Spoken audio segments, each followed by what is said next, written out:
Episode के आगाज में एक आदमी एक कपड़े के टुकड़े को खोलता है। वो एक गिलास पानी से भरता है। कुछ पानी वो पीकर फिर वो अपनी उंगली को गिलास के ऊपर घुमाता है।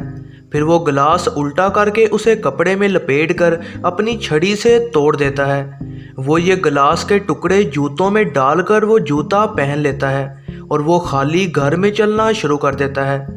फिर स्टीवन ग्रैंट जागता है और बेड से उतरता है। बेड के इर्द गिर्द रेत का एक सर्कल बनाया गया होता है। स्टीवन अपनी माँ को कॉल करता है और अपनी गोल्डफिश गस को खाना खिलाता है। वो फिर कॉल रखता है और घर से बाहर निकल जाता है। स्टीफन लंदन के ब्रिटिश म्यूजियम में काम करता है। वहाँ वो लोगों को मिस्र की पुरानी चीज़ों के बारे में बता रहा होता है।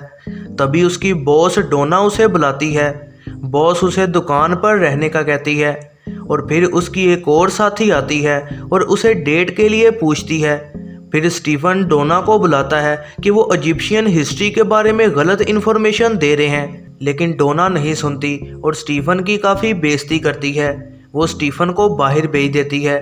वो बाहर जाकर खाना खाता है और एक स्ट्रीट परफॉर्मर को बताता है कि वो नींद में चलता है। ये आदमी कुछ कुछ वैसा ही लगता है जो कि एपिसोड के शुरू में दिखाया गया था। वो उसे कहता है कि उसे अपनी नींद में चलने की बीमारी ठीक करना होगी। वो फिर उसे टिप देता है और वहाँ से चला जाता है। स्टीफन अपने बेड के इर्द गिर्द रेत फेंकता है और हर दरवाजे को लॉक कर देता है। वो अपने पाँव से रस्सी भी बांध देता है। वो जागते रहने की पूरी कोशिश कर रहा होता है। वो फिर किताबें भी पढ़ने लग जाता है ताकि खुद को जगा सके और वो इजिप्शियन हिस्ट्री के बारे में पढ़ रहा होता है। फिर वो अचानक जागता है और घास के ऊपर लेटा होता है और उसका मुंह काफ़ी दर्द कर रहा होता है। वो उठता है और एक आवाज़ उसे कह रही होती है कि जाके सो जाओ और उसे कहा जाता है कि वो अपनी बॉडी को छोड़ दे। स्टीवन एक सोने की चीज़ को अपनी जेब से निकालता है और एक मॉन्स्टर एक छड़ी लिए उसके पीछे आता है। वो वापस को मुड़ता है और देखता है कि वो किसी महल के पास है। उस पर गोलियां चलना शुरू हो जाती हैं और वो आवाज़ उसे भागने का कहती है। गार्ड्स लगातार गोलियां चलाते हैं लेकिन कोई गोली उसे नहीं लगती। वो फिर एक टाउन में आता है जहाँ पर एक आदमी लोगों के दरमियान से गुजर रहा होता है और ये आदमी भी कुछ कुछ शुरू में नज़र आने वाले आदमी जैसा लग रहा होता है। तमाम लोग उससे मिल रहे होते हैं और उसकी बहुत इज्जत भी कर रहे होते हैं। वो तमाम लोगों से फिर एक जगह खड़े होकर बात करता है। वो कहता है कि उनका काम है कि ज़मीन को जितना जन्नत जैसा हो सके वो बनाए। वो फिर पूछता है कि कौन पहले आना चाहेगा। वो उस आदमी का हाथ पकड़ता है और तमाम लोग उसे देख रहे होते हैं। फिर उसके हाथ पर मौजूद टैटू हिलता है और वो लोगों को बताता है कि यह आदमी एक अच्छा इंसान है और उसे गले लगा लेता है। गार्ड्स स्टीफन को लगातार वहाँ ढूंढ रहे होते हैं और वो आदमी बताता है कि उसका नाम ऑर्थर है। एक औरत भी ऑर्थर की तरफ आती है। स्टीफन देखता है कि इस बार उसका टैटू फिर से हिला और लाल रंग में बदल गया। ऑर्थर उस औरत से माफ़ी मांगता है और उसका फैसला सुनाया जाता है। फिर वो औरत पीछे को गिर जाती है। लोग उसकी बेजान बॉडी उठाकर ले जाते हैं। वो गार्ड्स फिर ऑर्थर के पास आते हैं और बताते हैं कि उन पर हमला किया गया है और उसके 2 आदमी भी मारे गए हैं। फिर स्टीफन को पकड़ने को ऑर्थर इजिप्शियन ज़ुबान में कुछ कहता है। स्टीफन को देख लिया जाता है। वो लोगों को बताता है कि उसका नाम स्टीफन ग्रैंट है और वो ब्रिटिश म्यूज़ियम में काम करता है। ऑर्थर कहता है कि वो सोने की चीज़ उसे दे दो और एक आवाज़ स्टीफन को कहती है कि तुम उसे कुछ भी नहीं दोगे। उसे नहीं पता होता कि वो क्या कर रहा है और वो उस चीज़ को ऑर्थर से दूर ही रखता है। लोग उसके हाथ से वो छीनने की कोशिश करते हैं। फिर अचानक आंखों के सामने अंधेरा आ जाता है। स्टीफन उसी जगह खड़ा होता है और उसके हाथ पर अब खून होता है और 5 लोग उसके पास गिरे होते हैं जो कि शायद मर चुके हैं और वो सोने की चीज़ उसके हाथ में ही होती है। फिर वो एक वैन में वहाँ से भाग जाता है और आवाज़ उसे कहती है कि वो सोने की चीज़ को कहीं भी ना खोए। स्टीफन का पीछा कई गाड़ियाँ कर रही होती हैं। फिर जब वो उसके करीब आ जाते हैं तो स्टीफन के सामने फिर अंधेरा हो जाता है और जब वो जागता है तो वैन की विंडो टूटी होती है और वो आदमी मर चुका होता है और इसके अलावा उसके हाथ में एक गन भी होती है। वो बड़ी मुश्किल से ट्रक से टकराने से बच जाता है और अब बस 2 गाड़ियां ही उसका पीछा कर रही होती हैं। स्टीफन फिर से डरता है और दोबारा अंधेरा होता है और बस अब आखिरी गाड़ी ही बचती है और एक गाड़ी पहाड़ से गिर जाती है।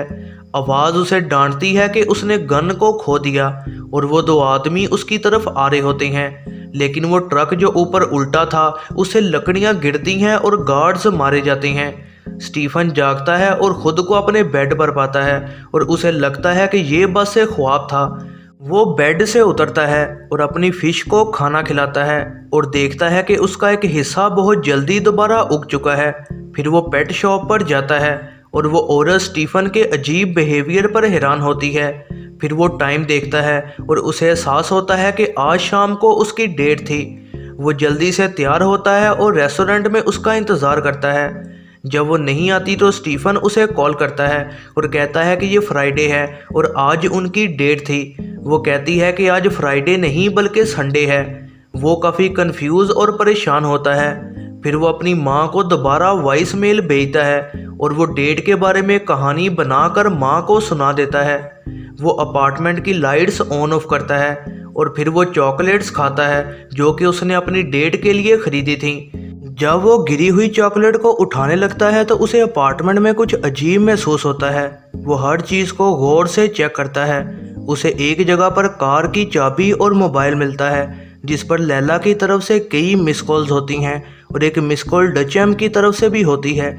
वो लैला को कॉल करता है और वो बहुत हैरान होती है कि स्टीफन अभी भी जिंदा है और वो पूछती है कि वो ब्रिटिश एक्सेंट में बात क्यों कर रहा है। वो स्टीफन का असली नाम पुकारती है जो कि मार्क है। वो उससे पूछता है कि वो उसे इतनी कॉल्स क्यों कर रही थी और तभी वो कॉल काट देती है। स्टीफन को कोई आवाज़ लगा रहा होता है और वो उसे ढूंढने की कोशिश करता है। फिर आवाज़ कहती है कि उसे रुकना चाहिए।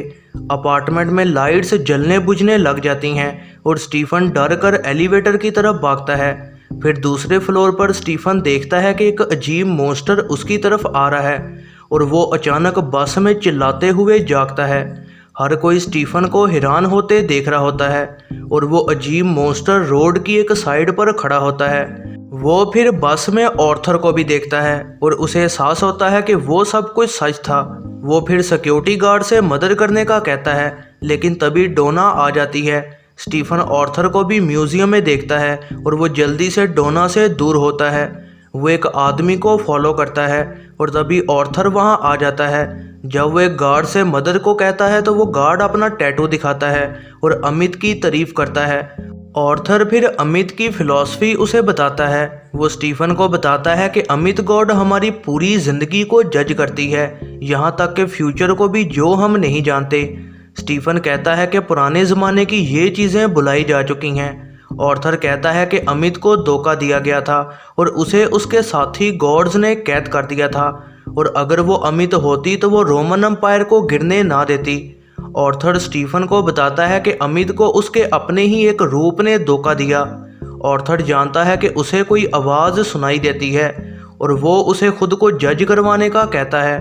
ऑर्थर का वो टैटू अजीब तरह से हिलता है और वो कहता है कि स्टीफन के अंदर तबाही मौजूद है। फिर दरवाज़ा खुलता है और स्टीफन ऑर्थर से दूर भाग जाता है। स्टीफन फिर काम कर रहा होता है और म्यूजियम बंद हो जाता है। जब वो जाने लगता है तो उसे अजीब आवाज़ें आती हैं और वो उसके पीछे जाता है। स्टीफन किसी ना दिखने वाली चीज़ से डर कर छुप जाता है और ऑर्थर आवाज़ लगाता है कि उसे सोने की चीज़ वापस कर देनी चाहिए। स्टीफन फिर उस मॉन्स्टर से डरते हुए बाथरूम में छुप जाता है। फिर वो वहाँ पर अपने ही एक वजूद मार्क से मिलता है। मार्क स्टीफन को एक्सप्लेन करता है कि वो उसे पूरी तरह से अपना कंट्रोल दे दे अगर वो आज बचना चाहता है। स्टीफन मान जाता है और कहता है कि वो ऐसा ही करे। वो मॉन्स्टर तब अंदर आने की कोशिश कर रहा होता है। फिर वो मॉन्स्टर अचानक भागने की कोशिश करता है।